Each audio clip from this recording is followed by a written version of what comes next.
All right, today's podcast is recorded from this year's Restaurant Expo with Gio, my friend from Pizza di Farfalla. He's got a unique concept. He has, which we did a video before with him. I'll link in the description below this video, but he has a pop-up that he started, and then he turned that into a brick and mortar-ish that he shares with a coffee shop. Very small footprint, sells out all the time, does a lot of catering on the side and a lot of events as well to get his name out there. But he's got a great story of how to get started and how, if you're looking to get started in the pizza business, great path to follow what Gio did. If you like this podcast, subscribe, hit like, leave a comment.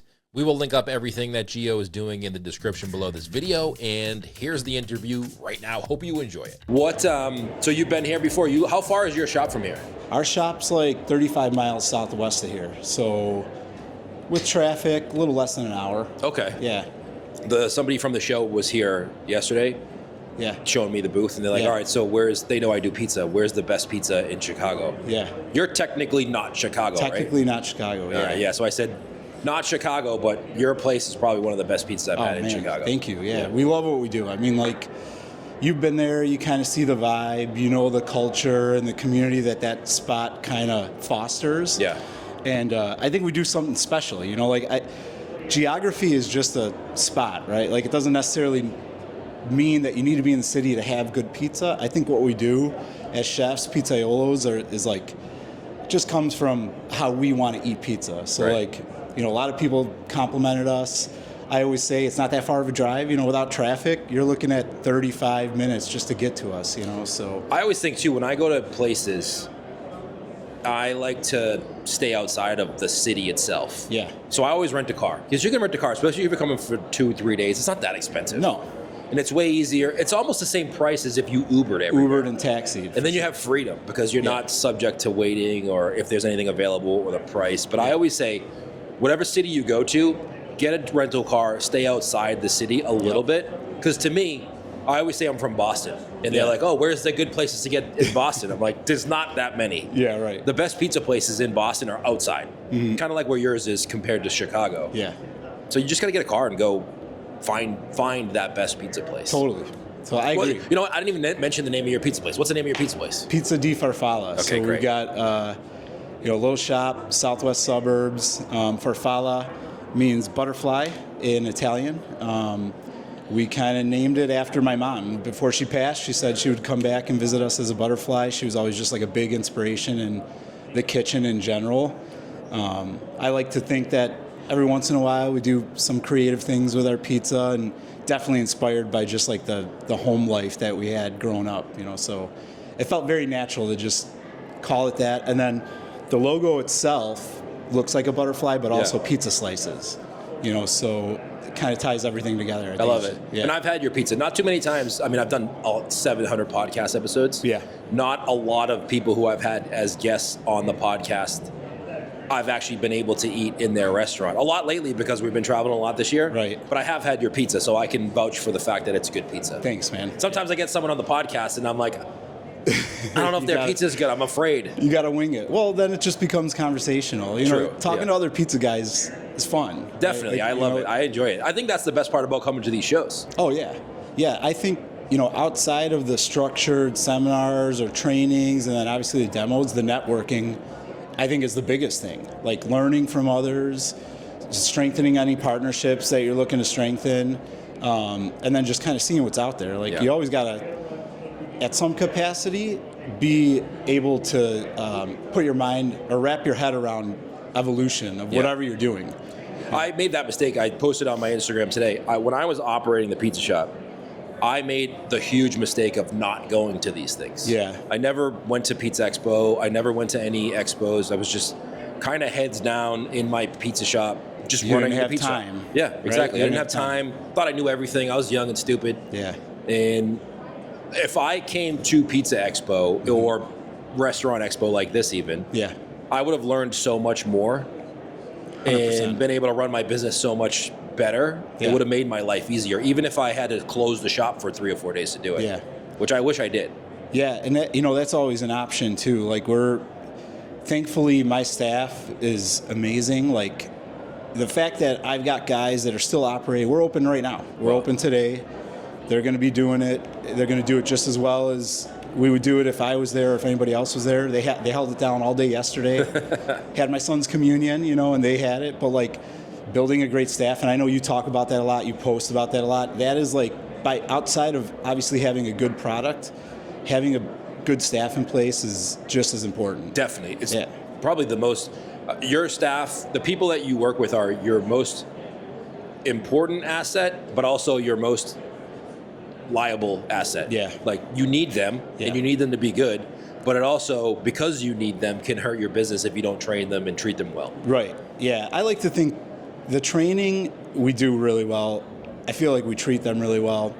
And the thing with my staff specifically, it just feels like they are bought in. Like they're not in it just for the paycheck side. Of course, that's an element of it. Right. But they're bought in. Like they know what we're trying to do. If we wanted to put out mediocre product or mediocre customer experience, you could do that at most any other pizzeria, right? Like, so I really kind of get on the staff about focusing about quality in all aspects, not just the pizza itself, but making sure the customer's there, making sure the coworkers are having a good experience. Good example, I just took everybody out for a staff meeting this week. I said, hey, summer's around. I know a lot of people like to have a little bit more time off. Let's figure out a rotational schedule so everybody has their time and is happy here. And I put the ball in their court. You guys help me understand what you want, right? And then we could work around that. What are your hours? Currently, we're Wednesday through Sunday. Wednesday through Friday, 11:30 to 9 p.m. Saturday, we open up a half hour earlier, 11 to 9, because as you know, we're in a coffee shop. We get a lot of crowds earlier in the day. And then Sunday, we cut it a little bit short, 11 to 7. Okay, that's great. So you close Monday, Tuesday? Yeah, close Monday, Tuesday. For a minute, I was thinking like, oh, let's be open 7 days a week. And then, I was talking to one of my other buddies who used to own his family owned a franchise. And he's like, it's always nice to have a day or two where nothing breaks, nobody shows up late, a customer isn't upset, so have those days. And like that sits with me today is like, we need those recharge days, myself included, because, I have a family and I like to hang with them and make sure we're all caught up around the house and in our life. But even for the staff, like, they need the break too. You definitely do. That's another mistake I made. I made so many effing mistakes. I wish I could go back in time and run the pizza shop now. And that's why I've recently been throwing the idea around of maybe opening a pizza shop. I think you should do it. Because I've learned so much, and I feel like it's almost like you have, and I'm not comparing myself to athletes at all. But like if there's an athlete who's very talented and then they just don't want to try to do it because they just don't feel like it. And I'm like, I learned so much and I've known so much about the pizza industry now, I should do it. But that's a huge mistake I made. We were open 7 days a week. Yeah. Religiously. 7 days a week, 11 a.m. to 10 p.m. Yeah. And we never closed. The only days we closed was Thanksgiving, Christmas, Easter, maybe 4th of July, depending on what the weather was like. If it was a rainy day, we may have opened. If it was sunny, we closed because there was just nobody around. But those days, like, I did not care what happened in the business. Like, the business could burn to the ground, and I would be like, I don't care. Yep. There's nobody there. Everybody's out. We have insurance. Like, I do not care what happens in the business. Head down and plow through. That's the mentality. That's the mentality that, like, my uncle had. That's where I kind of had the foundation of the pizza industry and what it took to, like, run a business like that. Is they were open 7 days a week. They would take delivery orders 5 minutes till you close. It was hardcore. And we took delivery orders till the minute we closed. Yeah. It was like not even 5 minutes. It was not good. And it's just a different, I don't want to say era, but like you have it's the same thing we say with like our kids, right? Like we probably say to our kids, oh, you guys have it easy. Yeah, you have it easy, right? Same with pizza shop owners today. Yeah. You guys have it easy. You can close 2 days a week. You can open 4:30 to 8:30. Yeah. Wow. That's the name of the game right there. That's why I want to get back into it. Yeah. Like these hours are great. Now, and the thing that I've also found too is like if you're forthcoming with your intentions, with your personal life a little bit, your clientele and your customer support is going to understand. Yesterday we didn't open until 3 because my son had a communion. That's what we do. My family is going to be prioritized, and then we have the flexibility in our schedule to say, all right, we're going to do a shorter shift on a day when we're typically open longer. It's just a different, different aspect when you have that connection with your clientele. You've probably run the numbers too, though, right? Like, so you can afford financially. It makes a good decision for you not to open those 2 days, like numbers wise. I'm looking at that weekly. So like my background was heavy finance and accounting before I made the transition into being a pizzeria owner, and majority of my career was in staffing. So a lot of labor, looking at labor amongst clients, looking at profitability amongst clients. I just kind of translate that directly back to the business. I know I could ballpark on a day what my labor cost is going to be. I already know my food costs because I'm doing all the ordering. So for me, the profitability aspect is almost a daily thing, but a more intense view, like on a weekly scale. I'm just looking at the weekly numbers. Yeah, and if you're listening to this podcast, we did a video inside your shop. Yeah. I think it was one of the early ones we did. Yeah. Where we were going into these pizza shops. So if you are listening to this podcast on Spotify or on YouTube, I'll link up the video so you can see your shop. It's cool to see what we're talking about. It's even changed since you've come too. Oh, really? Yeah. What's changed? We got we rearranged the layout a little bit. We have another prep table. We have another single door fridge, and we moved our sinks down just to like better operationalize the flow. So like we just moved our sinks down the wall, and then I can't remember. Did we have the art when you were there on the wall? Yes. Yeah. Okay. So we had. So that's kind of a cool little. Yeah, you got a cool spot. How many square feet is your space? The operating space is about 250, and that's so small. 250 square feet. I mean, it's kind of like a food truck in terms of it spacing. does look like that. We're just like a rectangle, and we have our cooler, our fridge. We work our way down the stretch, build, put them in the oven. It's like a U. Yeah, it's like a U. Out of the oven, get them cut, and then out to the customer. And then we have a little bit of shared space for like dry storage, 3-compartment sink, because again, we're located in a coffee shop. So we were able to kind of leverage some of the things that they were using on the food side as well. It's interesting. We did the video inside the coffee shop with yours. I'd never heard of pizzeria at a coffee shop before till you. And then since then, I think I've seen 3 or 4. Yeah. Yeah, or at least people who have started the same way you have. Yeah, there's one in Chicago too. I don't know if you've heard of it, Novel Pizza, Novel Cafe. I haven't been there, but they also have like a coffee offering, coffee bar.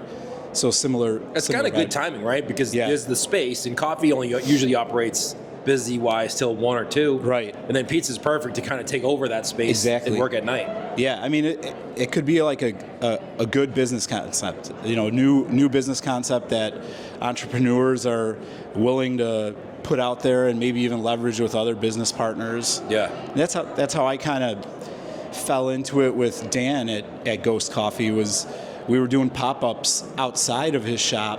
He has a big open field, a nice little patio area. So he had asked us to host a couple of pop-ups, and then, when he was ready to expand his lease, he had some extra space that he wasn't going to use. So he's like, here's the landlord's number, negotiate the lease for that space, and see if we could get it to work. And that's how we essentially got started in that How long spot. are you locked in there for? It's a month. Oh, really? Yeah, it's a month. So wow. So you're pretty mobile though. So if he said, all right, we're selling the space, we got to go somewhere else. Yeah. You could probably find a space to fit what you're doing. Yeah, and I think we're ready for another space, and I say another space because I love the spot that we're in. But I know you and what the pizza you make and the customers you have. Yeah. You could sustain your own brick and mortar. Oh, thank you. Yeah, I think so too.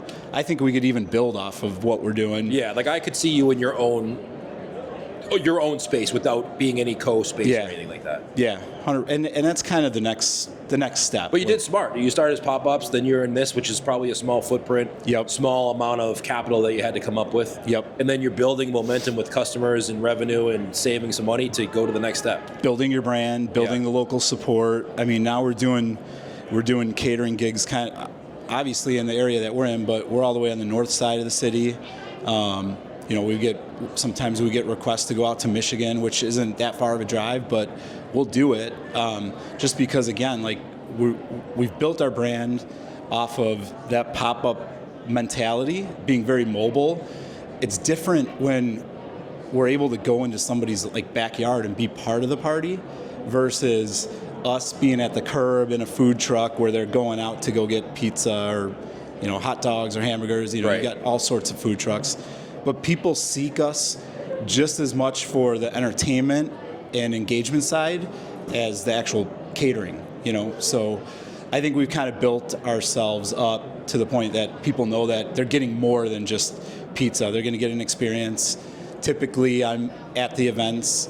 Last weekend, we had a great weekend. We did a 150-person wedding about 45 miles out from where we were at. And then at the end of the night, we went to a 50th birthday party that was 150 guests. That was 150 guests. So Same night? Same night. I had 2 different crews going. I started and ended the wedding catering, which was we did primarily cocktail hour, so something a little bit more than just pizzas and knots.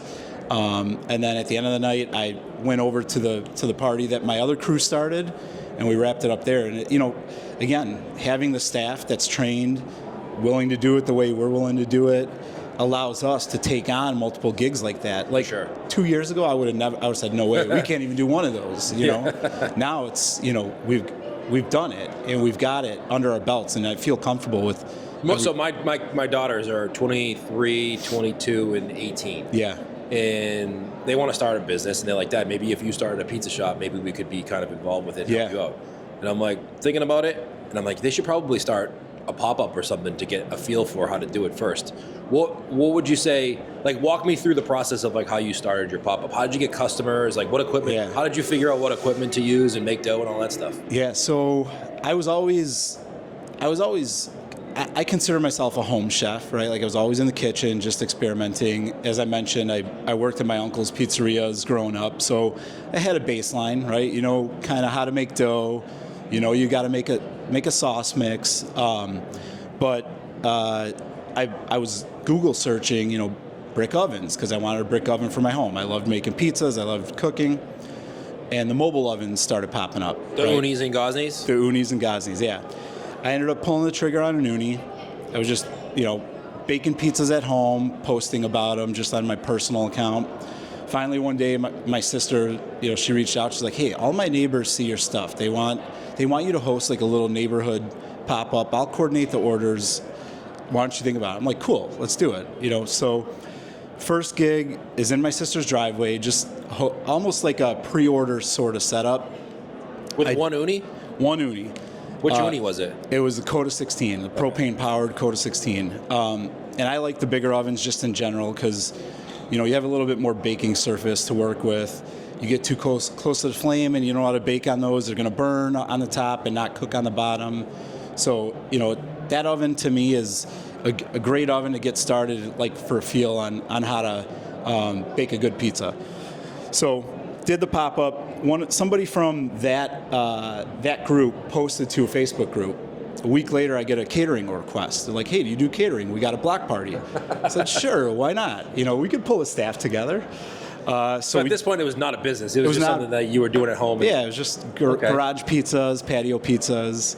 But I was always, before I went to college, I was like, do I stay in the pizza business or do I go to school? That was a legitimate option for me.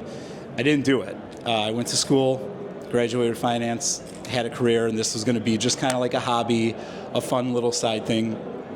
So anyways, we do that catering, and then from there, you start to get leads, right? I like to tell my guys, like, hey, when we're at a party, more than likely somebody's going to ask for our information, ask if we're available on a certain date. Usually you're getting other clients from that. So almost like a referral thing, like pretty much, yeah. Anytime anybody reached out, I said, "How'd you hear about us? Where'd you see us?" It always helps me kind of level set. And then from there, we just started doing random pop-ups at the coffee shop because we kind of had built a little bit of a local brand, I would say. Was a pop-up something that the owner of the coffee shop said, "Hey, Saturday from 4 to 8, can you come here and just cook pizza?" We actually did. I think our very first one was like 9 to 1. Because he's like, I got a coffee crowd. He's like, if you want to get customers, like you got to come when the coffee's when they're coming to get coffee. So, I mean, hardcores eat pizza at 9 o'clock in the morning. Yeah, I would. Yeah, same. I mean, but yeah, so we did that, and from there, Dan at Ghost was like, hey, let's check out a couple other dates. So we did a couple other dates, and each time it was sell out, and we were prepping like 100 pizzas, for a pop-up. And so I'm like, all right, we have something here. So it continued to stem into like the friends and family network, a little bit of the extended network from any bookings that we had. And then about a year later is when Dan was expanding. Got it. He said, hey, we have this extra space. I think it'd be great for you to put a pizza kitchen back here. He's like, consider it. And I said, all right, if it could be part-time, Saturdays only, because I had my career, and we could get it up to health department code, let's do it. Fast forward 6 months from that point, and we were up and running. Saturdays, selling out pretty much every Saturday. How many pizzas were you selling? Between 80 and 120. That's a good Saturday to first pop-up to start. Right, yeah. Were you still using unis?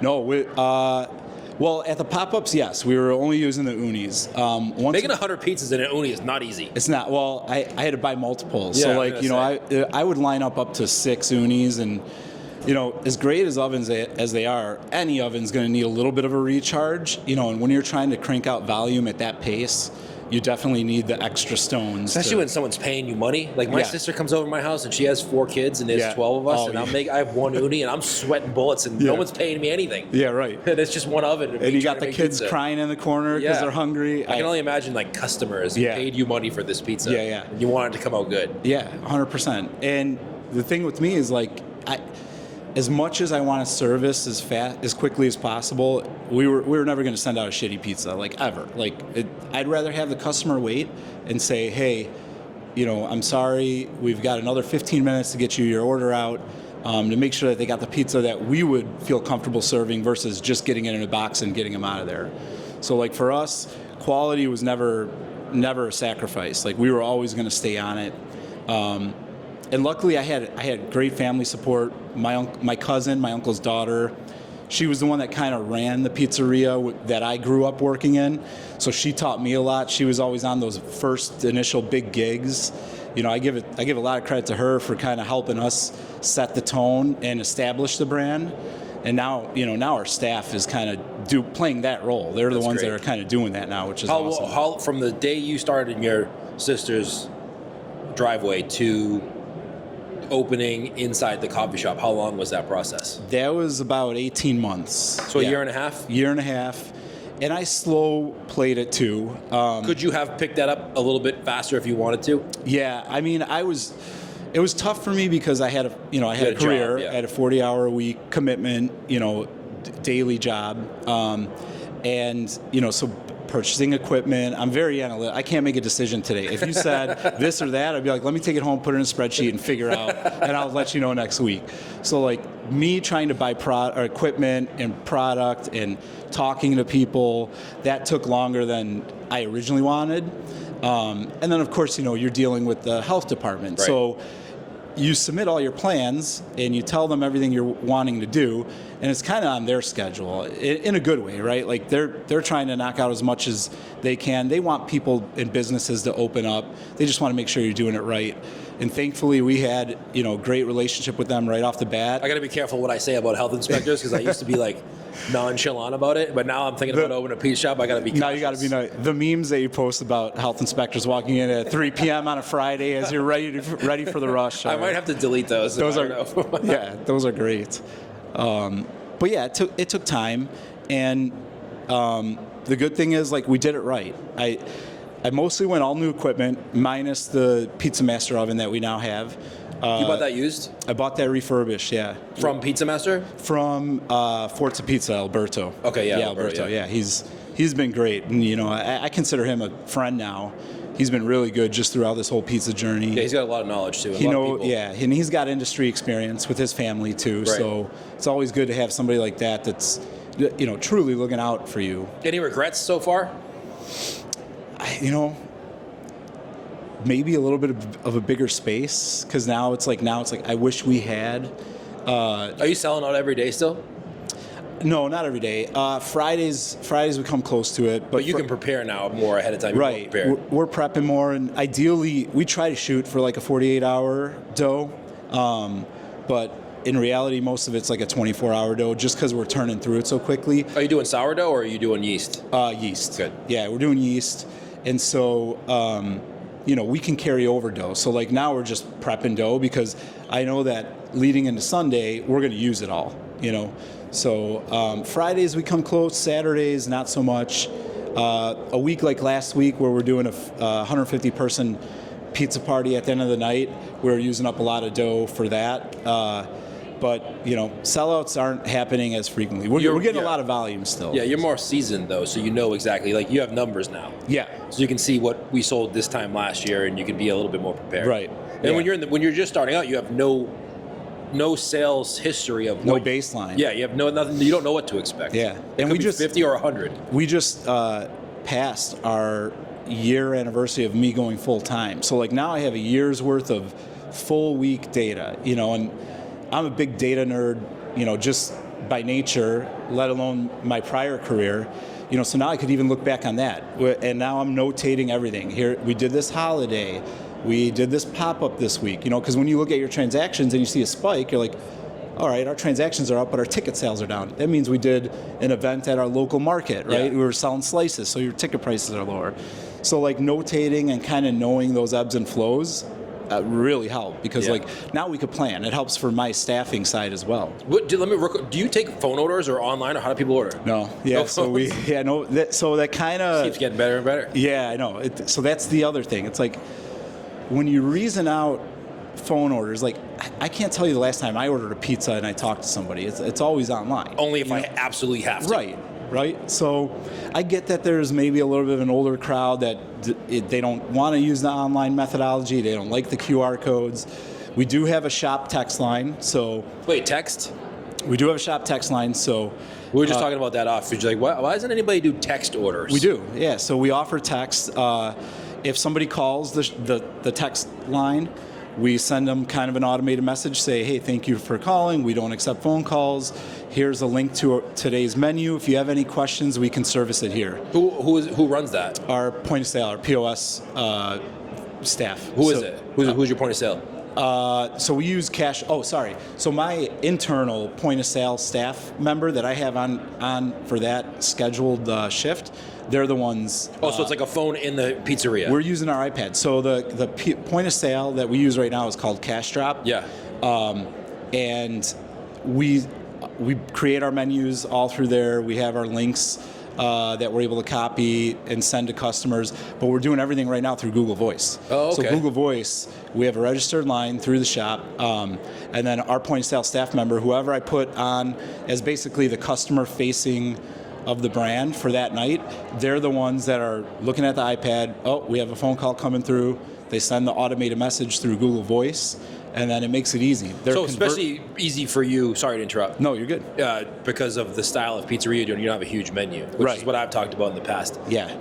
If you have one of those nostalgic pizzerias from the 90s or early 2000s where you have 500 menu items, you may not be able to do this. Yeah, no way. I mean, because then there's too many questions, right? There's too many options for the customer. Which is why you don't want to answer the phone. Yeah, right. Yeah, that too. And then you got, sometimes you have the customers that are going to hold up that point of sale member, and you've got a busy Friday night to tackle. And nowadays, it's 2025. People are texting and using technology, leveraging technology to just workflow everything a little bit better. I can't remember the last time I answered. The only time I answer my phone is if she calls me. By she, I'm talking to my wife sitting over here, who's a producer of the podcast today. Yeah. Other than that, I do not answer my phone. Yeah, me neither. Just text me. And now it's like I made the mistake of tying that Google Voice number to my personal phone as well. So like any text or any phone call that comes to the shop will show up on my phone. So anytime my phone's vibrating, I don't even look at it, just because I'm 9 times out of 10 it's from the shop. Somebody trying to call the shop. I wonder if there's anybody. I had to look at the show. So we're recording this at the National Restaurant Association show. I wonder if there's any company that does text ordering. I'm gonna look around here. Yeah. That's gonna be on my goal. Yeah, and so the cool thing is too with Cash Drop, and I'm sure other systems, maybe Slice has it as well. I don't know if they do text. I know they have people who answer the phone for you. Yeah, and you can create tabs. So people can say, hey, I want a sausage and pepperoni pizza with a side of knots. We'll create a tab. We'll say, all right, it'll be ready in 45 minutes. We'll ring you up when you get in. And then we've got a ticket. It's in our system. We know what's in the pipeline. So we definitely, benefits of having a smaller operation is we can have those sorts of touch points, where we know exactly what's going on. And on a Friday night, I'm constantly talking to our point of sale staff member. I'm saying, hey, bump up ASAP times to 65 minutes. Hey, text this customer. We could actually get it out 30 minutes earlier if they want it. So it works really well for us because we have a smaller operation. But again, it's working now. If we scale up, solutions might have to change. How many pizzas are you selling a week? In a week, we're doing about anywhere between 400 to 600, depending on catering. That's great. Yeah. And then you only have pizza, or you have anything else in the menu? So we recently expanded. We're doing garlic knots now. So we're hand knotting them. We do extra virgin olive oil, some fresh garlic, and then sliced mozzarella cheese and back in the oven. So we par bake the knots, get them nice and toasted on the bottom, crispy in a baking pan, Lloyd's pan. And then to order, we're pulling 6 of them. Back on a pan, a little bit of oil, garlic, sliced mozzarella, and then we serve them with our pizza sauce on the side. Nice. We also created a hog log. So it's an Italian sausage link, basically, and we wrap our pizza dough around it. So think of it kind of like a bagel dog or an adult pig in a blanket. Wrap our pizza dough around it, so kind of like a handheld, because I want to focus more on our lunch crowd because I feel like there's an opportunity there. And then we serve that with a side of house-made giardiniera aioli, which is awesome. That's great. You know where I saw something similar to that recently? Carina Pizzeria in Dallas. Okay. Doing something. He's doing sourdough. I just followed them because I saw what you posted about them. We just did a video. They're on our YouTube channel. Yeah. The thin, like Roman style. Thin Roman style pizza, but he does the same. He does not the same thing, but he takes his dough and he puts a sausage in the middle and folds it and bakes it nice. Just like what you're describing. Yeah. Similar. Yeah, we kind of wrap ours. It's sounds gross, but it's like a bandage, wrap, almost like a mummy, and then it looks great when they're done the way that we test kitchen them out. They look great, and they're big. They're definitely feed one adult. And it's just something different. And I like to showcase stuff that we could make an aioli, right? We have a small kitchen, but we know how to do things like that from a culinary perspective. I don't ever want to limit us to, just the standard sort of pizza toppings. Right. So, final question, because I know you got to go over to the Pizza Master booth. You're doing a demo, and I don't want to take too much of your time. No, you're good. So yesterday I did a podcast in here, and I did a Q&A episode where people asked me questions. Yeah. And one of the questions was about marketing. And I said on one of the answers, TikTok. Yes. You were one of the TikToks I made a TikTok about, right? So you Yes. can attest the fact that customers came in from that TikTok. 1,000%. And I mean, that week that it kind of went, I don't want to say went viral, but it got a couple 100,000 views. Yeah. Which to me is for me is viral. Well, for me too. My only account, it was a new account. I only had 1,000 followers on it. Yeah. Oh, really? Okay. Yeah. I mean, we had people come in and I didn't know what was that first day. It was like, all right, it's a Wednesday. Yeah. I'm like, and I wasn't super active on TikTok. We had an account.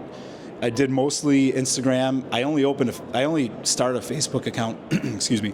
Only started a Facebook account for the business, and then same thing with TikTok. And I just thought for me it was too repetitive across all platforms, so I kind of got sick of it. But now I'm trying to put a little bit more focus on it. But that Wednesday I was like, man, we're busy for a Wednesday, And then the next morning, one of my buddies sends me your TikTok book. I'm like, I think this is why. And then, usually when a customer comes in and I don't recognize them, and I see almost all of them, I always like to ask, oh, how'd you hear about us? Oh, we saw you on TikTok. I'm like, oh, this is cool. So for the next couple of weeks, it was, oh, we saw you on TikTok. We saw you on TikTok. So then for me, that was kind of like an eye-opener, okay, this is a real thing.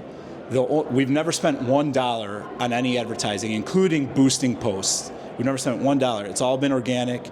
And for me personally, I'd rather have it that way for now because people get to see us. It's my stupid face on the stories, or, they get to see our staff. They get to see the events that we're doing. I think it offers a little bit more of that personal connection where they understand the brand and what we're trying to do a little bit better. This is great. I'm glad you got to come in today because I talked about that yesterday, and I don't want people to think I'm full of shit. No, it works. But it works. Yeah. So I did an experiment on my TikTok. Yeah. It's a brand new account, Smart Pizza Marketing. I'm like, I'm just going to do an experiment because if I tell people to do TikTok, I want to have data. Yeah. Right? I shouldn't just tell someone to do something from theory. Right. I want to have real world experience to back it up. Yeah. So for 30 days, I posted to that TikTok account one TikTok every day for 30 days. I would say 6 to 10, I don't recall off the top of my head, when it blew up. Yeah. It went over a couple 100,000 views. Yeah. So you were one of the people who messaged me, and then I think 4 or 5 other people messaged me. Same thing happened. Yeah. And I was like, it works. It helps. I mean, I haven't, if you look at my TikTok now, I haven't posted there in a while because I was like, all right, I did that. You're done with your I'm 30 done. days? Yeah, I'm done with my 30-day challenge. I don't need to keep going. Like, I don't want to be. I need to get better about it.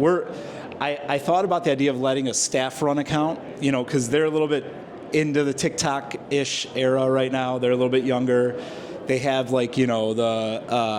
I guess the big viral moments that they're aware of. Yeah. So I thought about giving them access, but we're still putting that on hold for now. Well, Instagram just came out. I got a notification yesterday. I haven't looked into it too much, but I sent a notification saying you can allow other people to kind of manage your account like you do with Facebook. You can have users on Facebook. Different users. So they can post things for you if you trust them, so you don't have to give them.